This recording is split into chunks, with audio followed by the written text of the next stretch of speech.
Bumibisita kayo sa Pilipinas ang Pangulo ng International Committee of the Red Cross. Kabila sa mga pupuntahan niya ang Marawi para kumustahin ang rehabilitasyon doon 8 taon matapos ang Marawi siege. Yan ang unang balita ni Rafi Tima. Nakipagpulong si International Committee of the Red Cross President Miriana Spolyari kay Pangulong Bongbong Marcos. Ayon sa Malacanang, layo ng pagbisita na palakasin ang ugnayan ng International Red Cross at Pilipinas.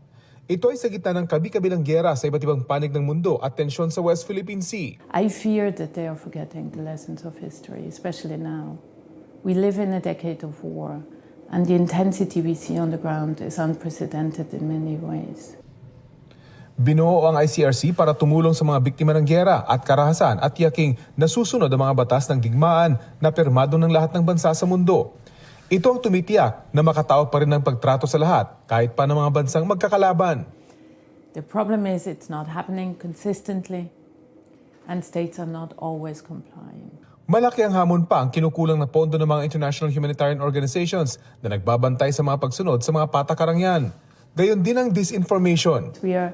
We are the subject of intense hate campaigns because we are neutral, because we are confidential, and because it's easy to instrumentalize us with, fake rumors. Sa kabila nito, tuloy ang trabaho katuwang ng mga national societies tulad ng Philippine Red Cross. Nakataktang bumisita sa Spolyari sa Marawi para kumustahin ang rehabilitasyon doon 8 taon matapos ang Marawi siege. May mahigit 300 pang individual ang nawawala sa 5 buwang Marawi siege. If you neglect the human suffering and the long-term consequences that it creates, you always increase the risk of recurring conflicts and reigniting tensions. Ito ang unang balita. Rafi Tima para sa GMA Integrated News.